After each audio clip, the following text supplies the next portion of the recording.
Good morning, everyone. We made it to the last day of RSA. Welcome. I would love to introduce Xavier Bird and Richard Bird. They're going to talk to us about damages. A father and son discuss how the digital is impacting self-image.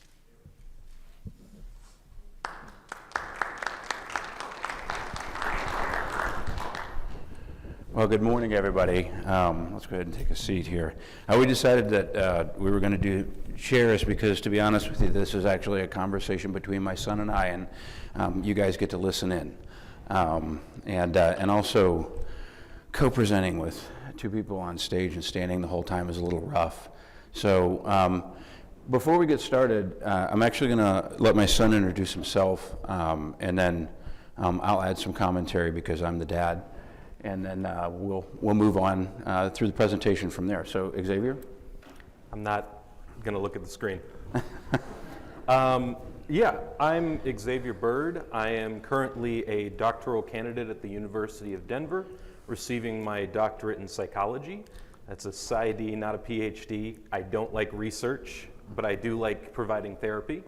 So that's been my focus for the last 5 years. Before that, I was a student at Ohio University for basically the same thing, just with a lot more partying.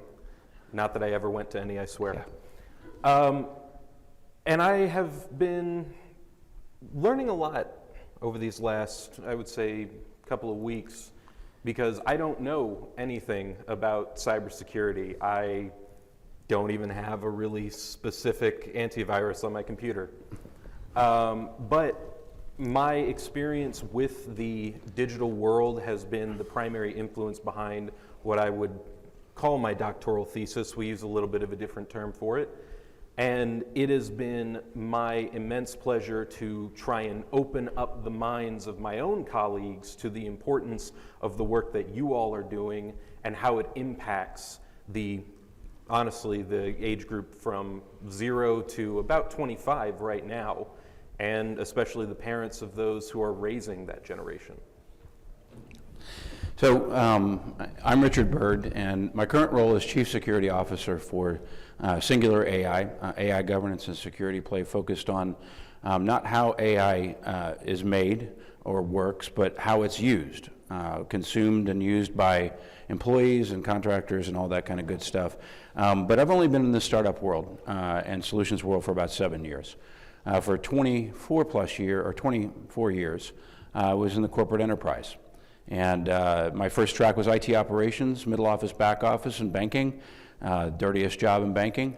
That led to becoming a CIO. And then I was invited back to JP Morgan Chase. I spent a dozen years of my career at JP Morgan Chase, which is 137 years of my life that I will never get back again.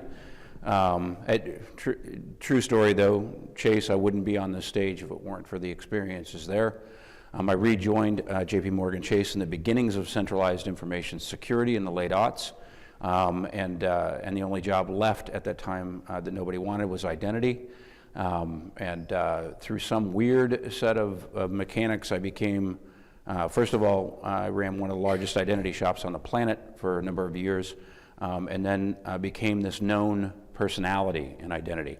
Some of you may have seen me before. I speak constantly 500-600 times over the last 6 or 7 years.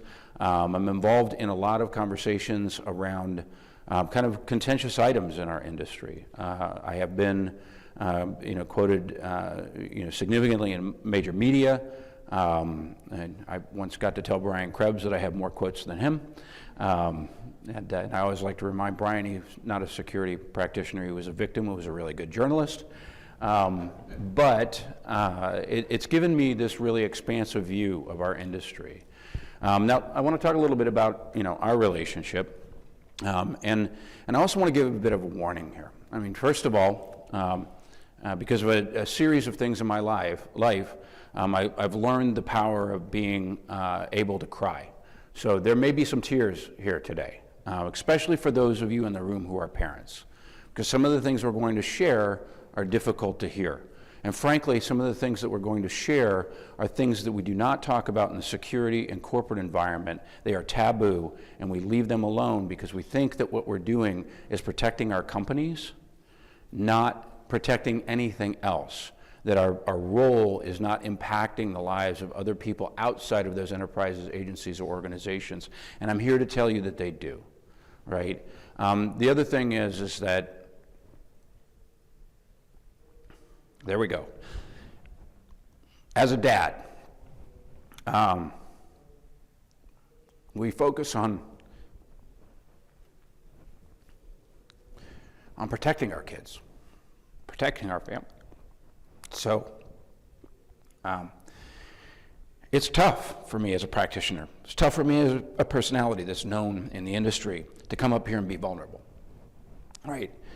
But I think it's necessary because I think that we need to recognize that we have problems that we are avoiding or ignoring as it relates to the impact of what we provide as a service and what technology in general is doing relative to impacting, in particular, children, but certainly at-risk populations. So, with that said, I managed to get through there without breaking down.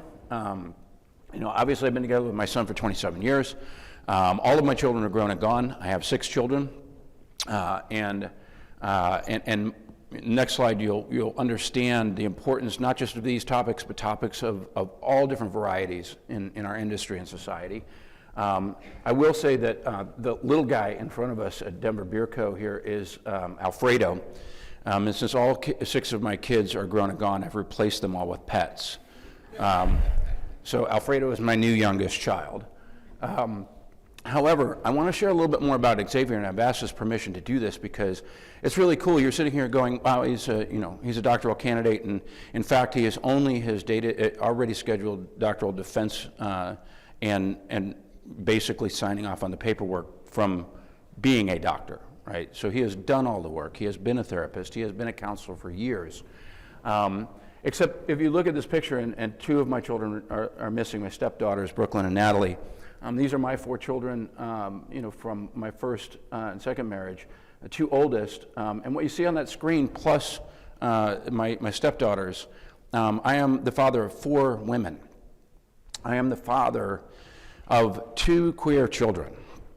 I am the father of 3 neurodivergent children. Literally, my life is like the UN with my children and my family extensions. And in fact, I'm sad to share, and I'm not asking for sympathy. I just want you to understand it in the context of this young man. At 9 years old, he was diagnosed on the autistic spectrum disorder. The woman here on the right is my late wife. I remember my late wife was really devastated when that diagnosis came down. And we all worked through it as a family. And Xavier, and for those of you that have children that are on the autistic spectrum, I'm always thankful. We understand the difference between a high-functioning, high intellect, and all of the other variations of autism that we're dealing with in society. But got through school, Eagle Scout, had that kind of great ASD type of focus that is such a superpower for autistic kids. And he then had to live through his mom passing away from terminal cancer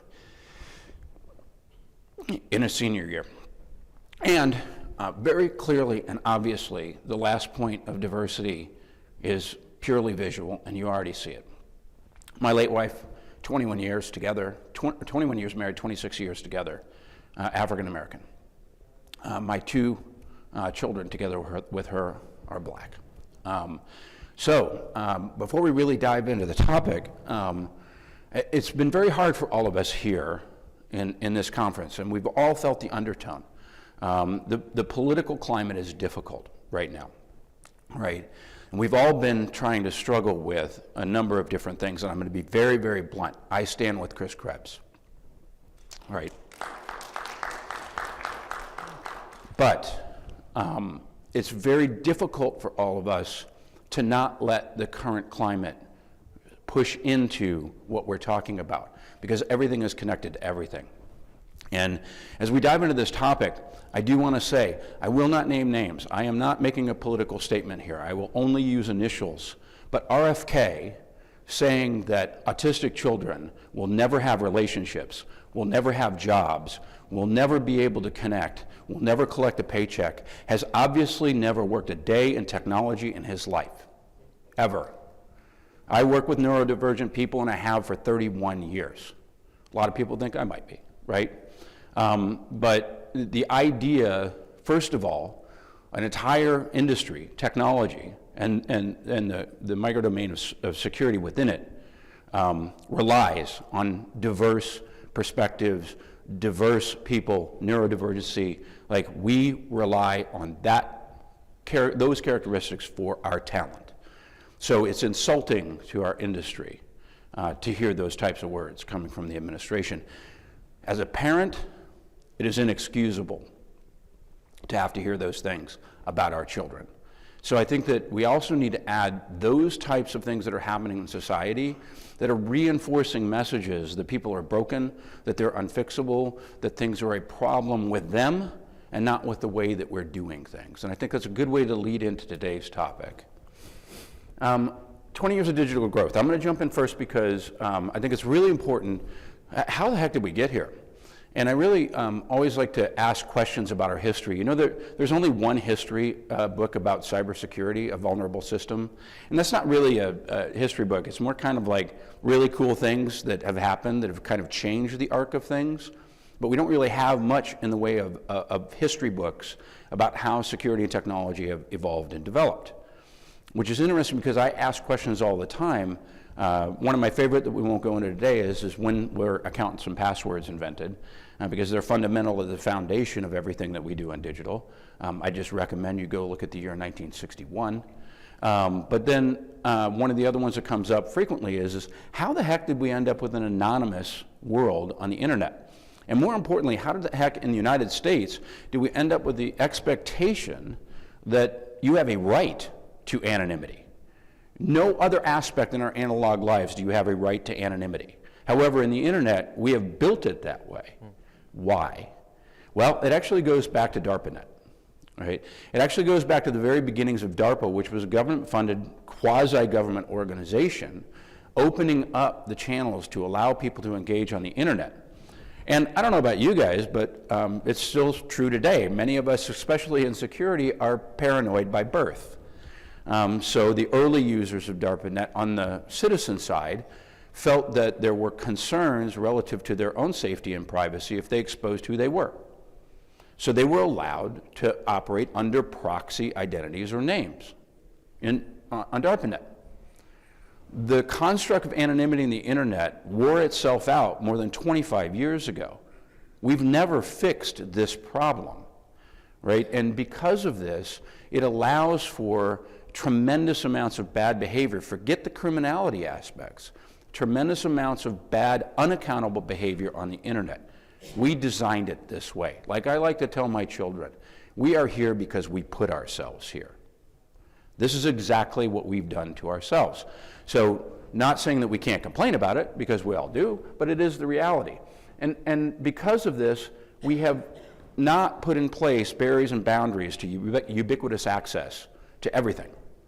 Right? You don't have to be qualified to be a part of a conversation or a community. In fact, the rise of keyboard experts, has kind of been the entirety of the last 2 decades, right? And I don't know about you, I always love when I'm having a conversation in some online forum and somebody who has never worked in security is explaining to me all the things that I don't know about security.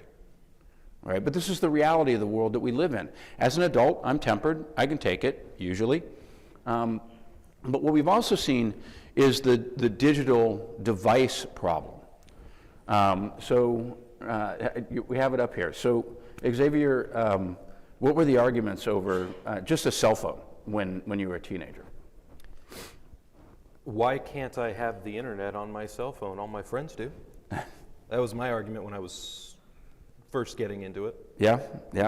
The community argument among parents was, does a kid get a cell phone at 13 or 14? Yeah. Right? I travel every week around the world. I see 2-year-olds with internet-connected devices. That's not just a change. That is an exponential leap in exposure to digital channels, digital content, as it relates to our children, right? So what we've seen is the device spectrum turning into, the term for it is algorithmic parenting, but we've seen the device spectrum actually turn into babysitting devices, right? Or behavior modification devices, or placation devices, right? I'm not judging anybody, right? Honest to goodness, my youngest is 24 years old. I would not want to be a parent of a young child or a adolescent or a teenager these days, because I think it is 10 times harder than when my children were coming up. And I recognize that fact. But the reality is that we are using devices as pacifiers, right? And so again, when we look at where we're at, sometimes we have to acknowledge we put ourselves exactly where we're at. Xavier, talk a little bit about your personal perspective in the digital world.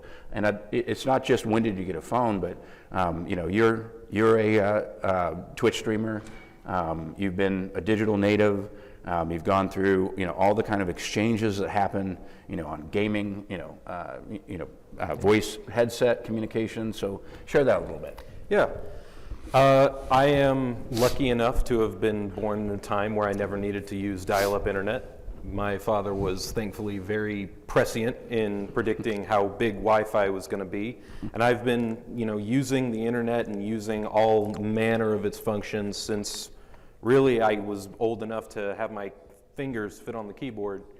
I've seen the growth of not just how large and how expansive the internet's capabilities are, but also the culture that underlays everything that we're doing on it. I've seen how, you know, we've progressed through these ages and how the attitudes of people, the fundamental psychology of the internet's user base has changed to fit each era that we've stepped into. And they've progressed more and more rapidly as we've gone along. You could say that only in the last year has the internet reached its latest era. Because of that, I consider myself almost like a historian living through these changes that I will one day have to document, and thankfully I've already gotten started.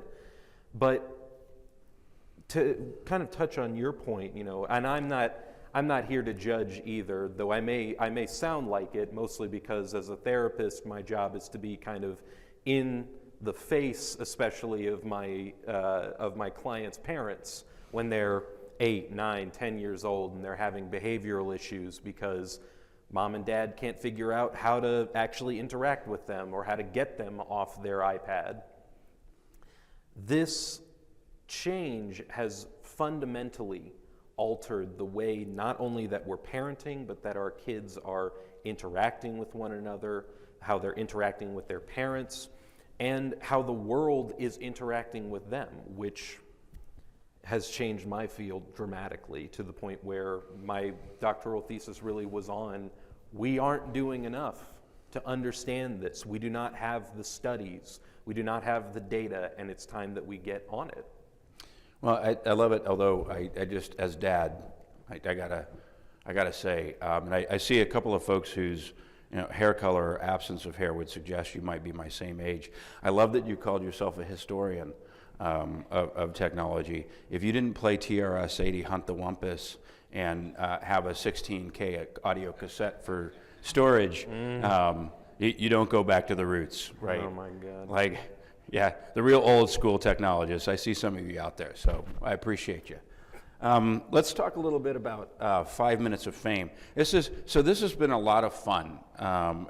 We had this really interesting experience. Lived in Columbus for 26 years.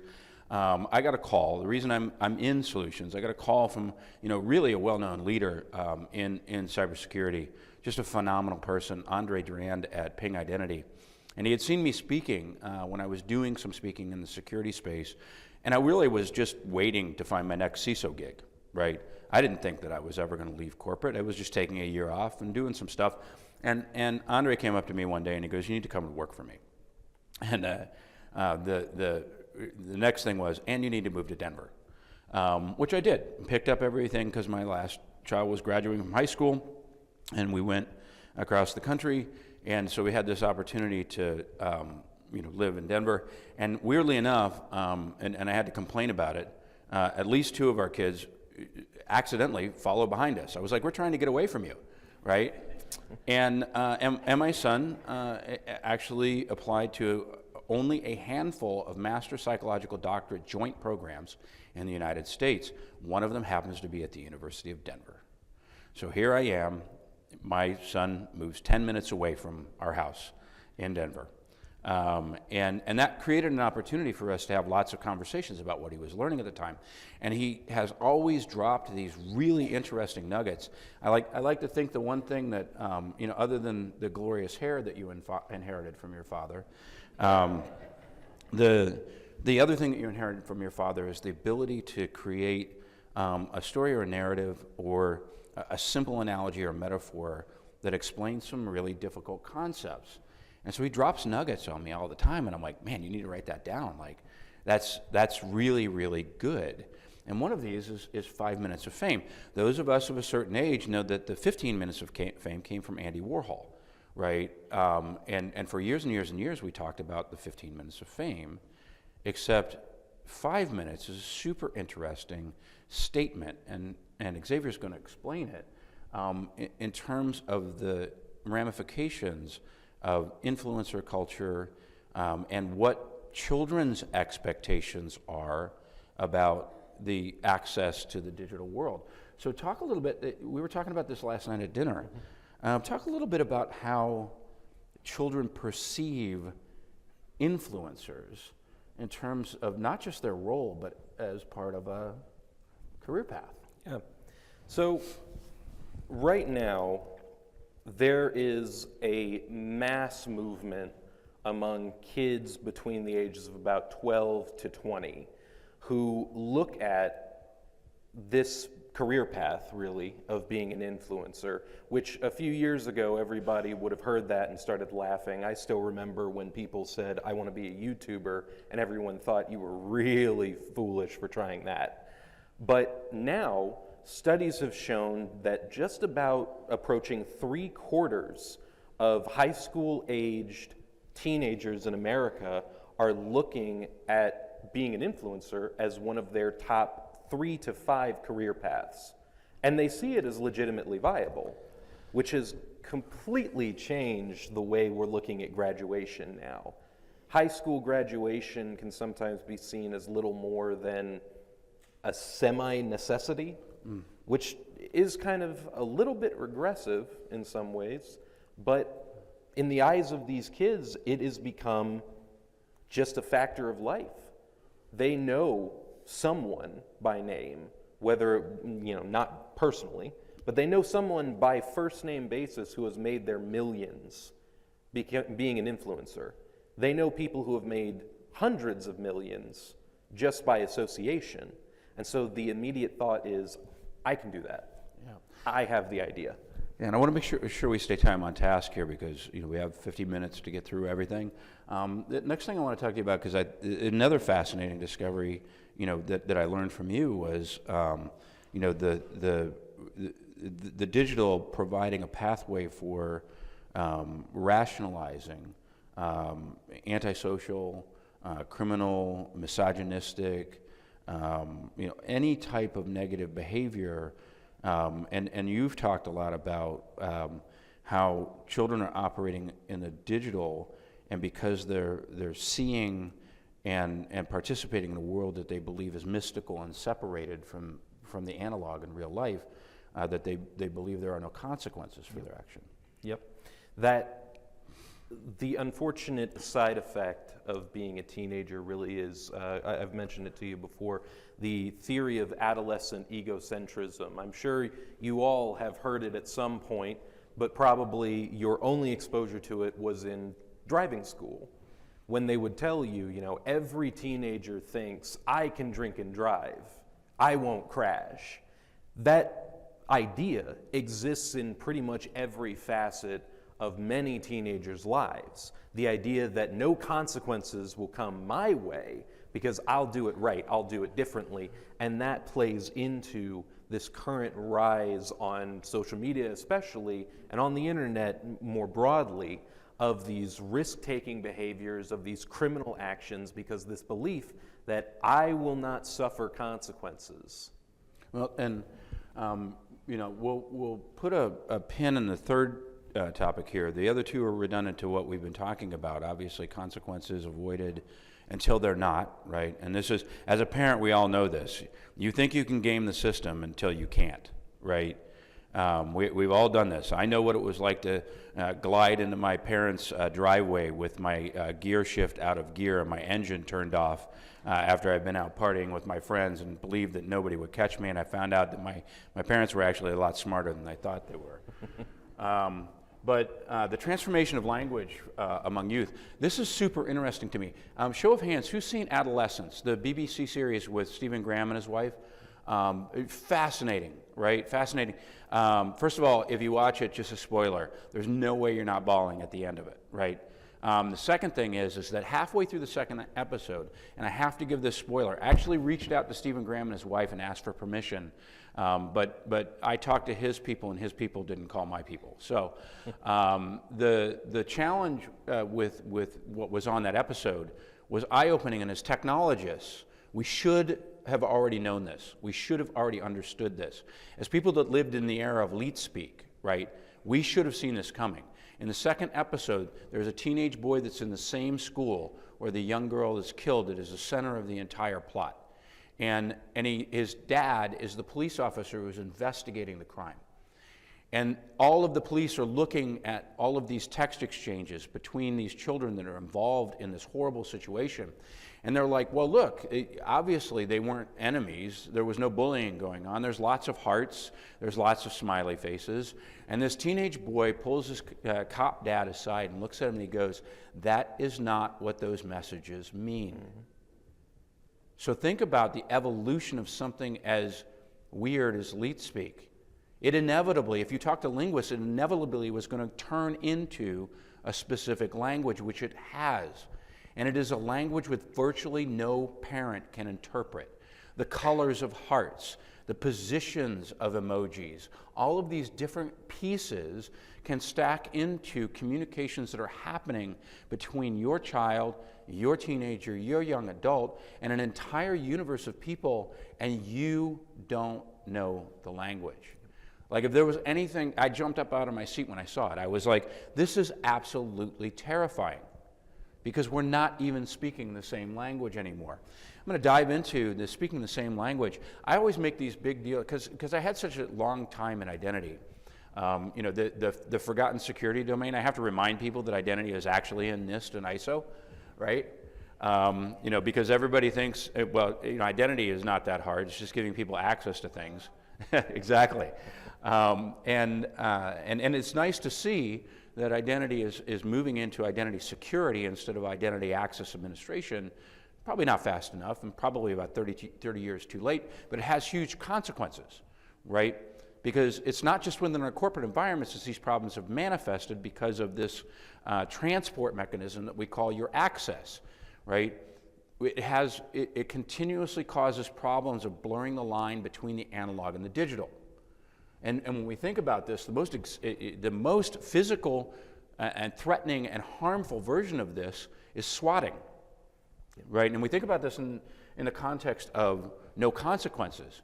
You have gamer kids that are acquiring information, through doxing sources for addresses for their enemies online and sending SWAT teams and making bomb threat calls. And because of their ability to understand technology, they're using it using masked IP channels. They're using it using burner phones. They're using all different kind of variations to make sure that this transfer of the digital, it used to be in the analog, we wanted to get to the digital.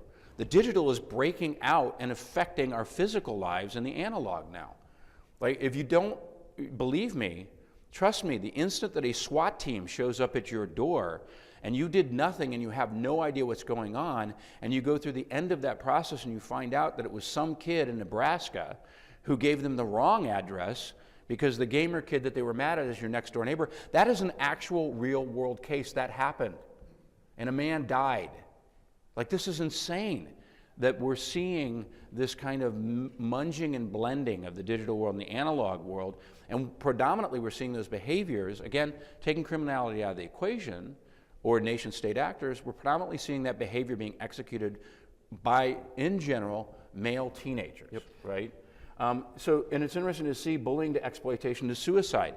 Everybody is addressing cyberbullying in school systems and that as a policy, except there is a natural progression curve from bullying to self-image destruction onto, horribly lately, sexploitation, where criminal individuals are getting pictures, changing them, sending them to children, sending them to teenagers and saying, we're going to destroy your scholarship opportunity for your college ball career because we've got a picture of you doing this. Figure out how to get money to me, right? And then that is leading to suicide that is directly tied to the digital world, right? So this is really, fascinating, but it's also really difficult to hear that we're not doing many studies on this, right? Now, we're going to jump into something that's difficult. I actually asked RSA to give us grace on this because this is a hard topic to talk about, right? It's easy to talk about that graph in abstraction, right, that I just showed you, that ultimately bullying leads to escalated suicide rates.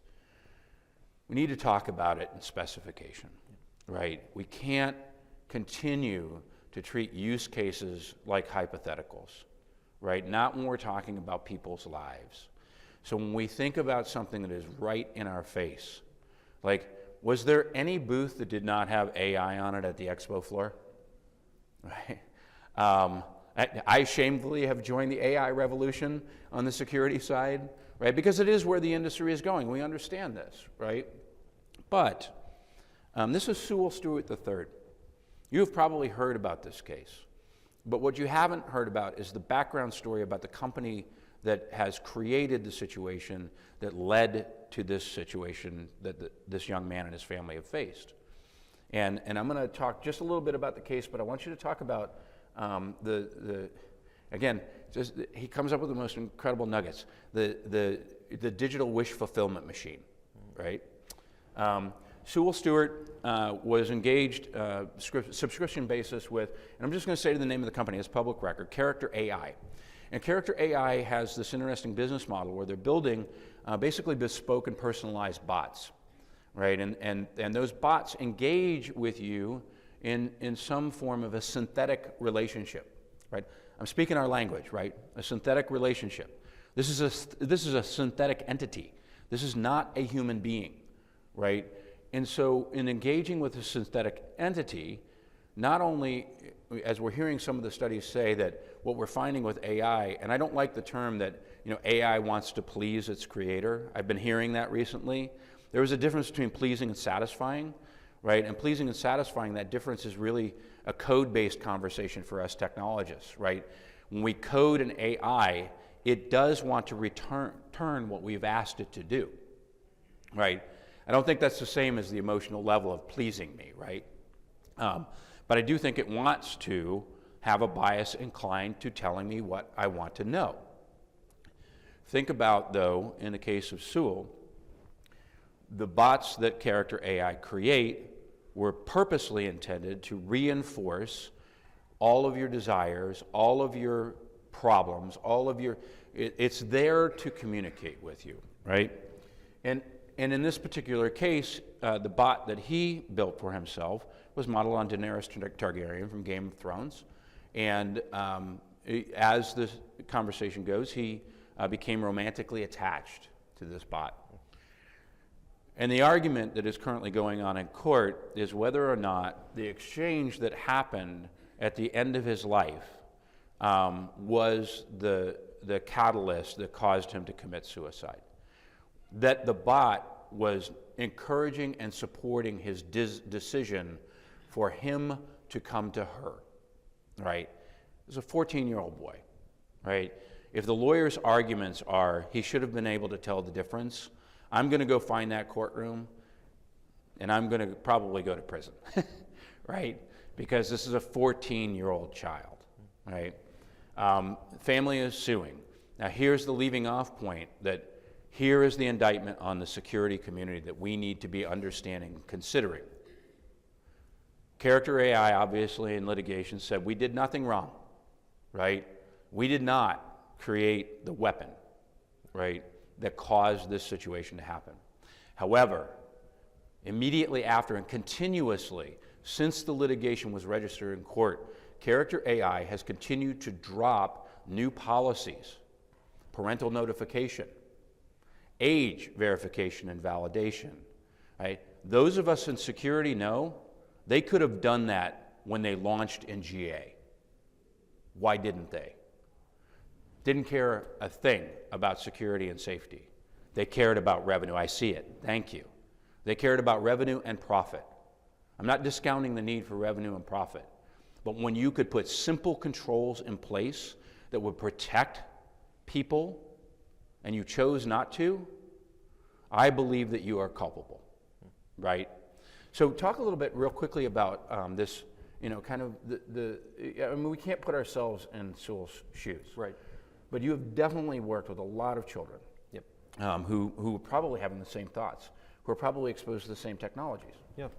I've worked with adolescents, I've worked with young adults who are addicted to the use of, Character AI. And what I see as the main line here, I don't know how many of you are familiar with the term male loneliness syndrome or whatever they're calling it now, but really what that is a microcosm of what we're seeing among particularly adolescent males, though it can present in females as well. This desire that has existed in all of us when we were teenagers to be accepted, to know who we are, to be able to say with confidence, I am me, and I can be happy with that. There is so much now, like these Character AI programs, which give us a way out of those questions when we're teenagers, to instead say, this person, big quotes around that, gives me validation. I don't need to seek it for myself. I don't need to find it among my peers. I have it. And when that becomes more engrossed in the idea of this person can tell me what to do, can help me make my decisions, then we have completely stripped away an adolescent's ability to engage in the critical thought necessary to enter the next stage of life. And unfortunately, in cases like this, it takes away the drive to have a response to life's negative aspects. Mm-hmm. These kids don't know how to respond when they're being bullied, when they are lonely, when they have no emotional connections. Mm-hmm. And so they turn to something that will give them that, but it's incomplete.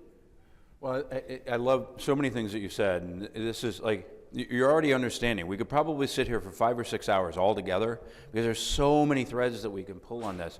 There is something that just happened last week in the news that's worth mentioning, though, is Roblox. I don't know if you saw this news story, right? There is an anonymous hacking group that has continuously put a module inside of Roblox, and they are called I keep forgetting it.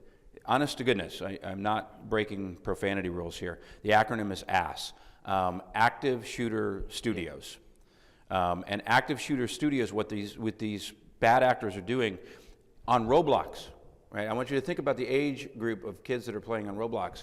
They are putting a module in that you can play that allows you to replicate every headline school shooting in American history. And Roblox keeps scraping it out. I want you to think about it again, that security professionals, Roblox keeps scraping it out because it keeps getting put back in. I don't know about you, but I know of at least 3 technologies that would easily keep them from putting that in the game. Why not choose to do that, right? This should not be a perpetual problem when the problem has been discovered, right? So, industry regulators and litigators, and I'm conscious of time here, we really would like questions. So if you want to start making your time, your way up to the microphone for a question, we'll kind of get through the last couple slides here, and then I'll come to you for the question. Industry regulators and litigators, who's really going to be responsible for changing things, right? I've worked with regulators forever. I used to sit in front of the Federal Reserve every other week, right? Regulation is reactive. Regulation is put in place when bad things happen, not proactive. When we know what we should be doing and we should put down rules and guardrails and put down the policies necessary, but it never works that way.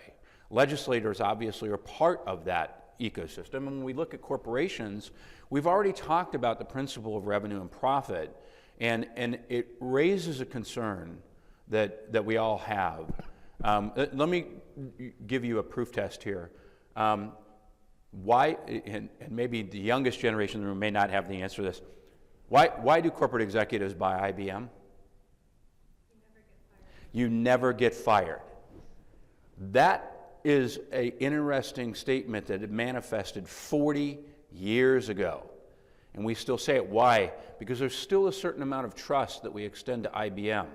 Because they exercise a certain amount of a word that we no longer use in business, stewardship. Are you protecting what you've been entrusted with? IBM still has that shine of, because I can say it and people still know that aphorism, right? But we have built an entire digital ecosystem of technology companies that we can no longer trust. So how do we bring that back in? And here's, the punchline to this. The truth of it is that it's going to fall on us. It's going to fall on us, not as technologists, not as security professionals, but as parents, as community members, as family members. I hate to say that, but that's the truth of it, because I do not believe that industry is going to move fast enough. I know that regulators and legislators definitely will not move fast enough. And I know that the consequences of this are racking up in our society. So if we think about this, let's give you some quick suggestions, and then we'll get to the questions. Participate in the digital with your child, like you do in the analog, right? Don't let it be a separate experience between you and them. Participate with them. Find things that you can do together in the digital world with technologies that are fun to do together, right? Take time off from the digital, obviously. Like it's just so obvious it's trite. But put the devices down. Do the dinner thing. If they're stomping and screaming, deal with it, right? Encourage digital for a purpose for yourself and your children. We use digital every day in our lives as adults and career professionals because we need to. Find a purpose for your child to use the digital so that you're teaching them that digital is a tool. It is a tool of productivity, and that it can be used for good things. And don't let digital decide for your children. Any other items that you would add, from suggestions on what you should do? I like your curate your feeds and content. Yeah, curate your feeds and content for sure. But that's for the kids. I feel like that's been said to death too. What I would say is, your kids want to hang out with you, even if they don't seem like it. Kids have a natural pull to be a part of your life. They only want to see it reciprocated. I understand, if any of you have teenagers, how much that must seem like a complete fantasy, but I promise you, it's true. Kids want to feel like they are welcome, like they are a part of your life. And if you give them the opportunity, you will see the what do you call it? Reward? Yep. Something like. You'll see the reward come back to you triple what you put into it. I promise you that. So as far as our next action steps, everyone can read that. So we won't, because I want to get to questions. So please. Hello? Yeah, I have a tidbit for the historian, a thought, and a question. So, is it not, okay. So the tidbit for the historian, 7-bit binary yellow tape. To your father's point that you don't go very far back in history. The thought is, maybe the lack of focus on identity security might have been a factor in the rise of anonymity on the internet, right? Mm-hmm. And then that leads to the question, do you think that perhaps bad behavior on the internet is a side effect of anonymity, or a side effect of the lack of face-to-face? So I'll be very specific there because I've spoken on a number of keynote stages about this topic. I believe that anonymity has actually been a contributing factor to the reduction in face-to-face contact, right? Because if I'm allowed to say anything that I want to with no consequences, and I go, and interface with people, and that's not the real experience, right? Because now I'm talking with you, and I say something offensive, and maybe I get popped in the mouth, right? What am I going to do? I'm going to do more and more and more digital. So I think it is certainly a connected issue, but in reality, there is no, and I'm always conscious of this, there are nations in this world where anonymity is required because of repressiveness, because of autocratic and authoritarian regimes. This is not that country, regardless of what we're going through right now. The United States, North America, Europe, those are not those countries. We do not have a right to anonymity. And I would say, from my perspective, and from the psychological perspective, the lack of face-to-face increases the antisocial behaviors. As we saw in the pandemic, the way that we shunted kids off into their own little spaces reduced their capacity to actually engage in pro-social behaviors, which I think comes back to anonymity being almost like if antisocial behavior is putting on Batman's suit, then anonymity is the use of the batarang. It is the weapon, not the cause, at least psychologically That's fair. speaking. I like that. Yeah. I like that. Question, please. Yes. Thank you for having this conversation, and I think the fact that the two of you can sit up here and do this is indicative that you have the kind of relationship that parents can or should all aspire to be able to have these open conversations in this kind of space. So I'm the oldest of five. Xavier, you and I are the same age, and it's very interesting to see the kind of cliff, I feel like, between the older group of us and the latter, where the iPad was around, and the distinction is very clear among those two groups. I also have a 2-year-old daughter, so I've been thinking a lot about this recently personally. The question that I have for you, rather, it seems like a bit of a foregone conclusion that we can put the digital genie back in the bottle at this point. The pervasiveness of online seems like it's here to stay, and we currently have a very maximalist approach of any perceived benefit of a service means that we will integrate it, essentially regardless of whatever the downside might be. So when we look at the onus of whose responsibility that is to help mediate that risk, I've heard parents, government, education of the users of the children themselves, and those are probably the three main groups. So how would you split up kind of the responsibility among those groups, and how do you see this problem being resolved amongst them? Well, look, I think I would answer that question first we can't let the overwhelming scale of both the problem and the expansiveness of the digital world be an excuse to do nothing, right? And that is one of our problems right now. We aren't doing hardly anything around many of these problems, and we should be at least trying, right? I think the other is that, and this is a personal indictment, right? I think the other is that we've launched ourselves into this, massively connected world with all of these devices and everything.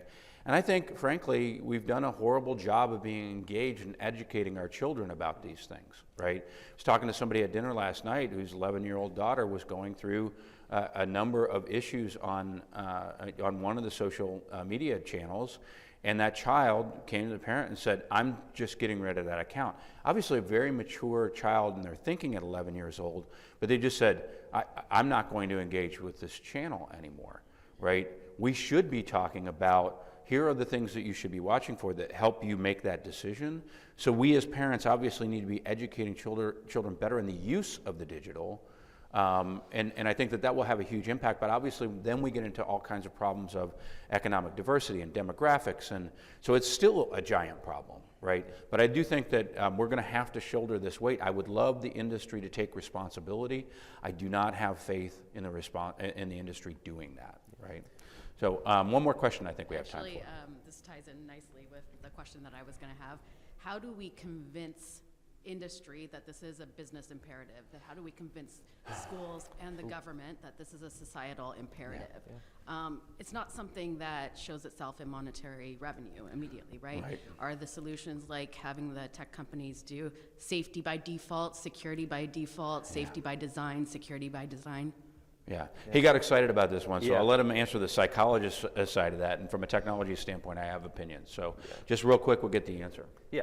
So in my perspective, from everything that I've studied and across the spectrum of what we can do to actually see these changes happen, it needs to be a coordination, honestly, between two sides. It needs to be a coordination between parents and and providers like me, but on a much bigger scale, I would say, who can speak to the state of mind that is happening to these kids from a personal and professional perspective, going into meetings with regulators, with companies to say, listen, there are damages happening here. We can prove it. What are you going to do about it? Yeah. And the reason I would say too, you get the parents involved. Who's better at making a stink in front of the media than parents who have kids who have been impacted by things like this? Yeah, and just the pragmatic skeptic in me says that litigation will be the pathway that'll change corporations' behavior. Unfortunately, that's just the truth of the matter. As we finish up, if you want to see more, I love speaking at RSA and facilitating and moderating. If you want to see more material like this, you have surveys and feedbacks that you can do. Please do them, right? They have an impact. If you didn't like it, I'm John Kindervag, and this was about zero trust. John's an old friend. He likes that joke. And I truly appreciate your time. Thank you so much. If anybody would like to ask questions afterwards, and something that's really weird, I've had about a half dozen people that would ask if my son would come and speak to their companies and organizations. I can't commit his time. He's a practicing psychologist, but we are happy to be a part of the community that is trying to provide pathways to solutions. Thank you again, everybody. Yeah, thank you.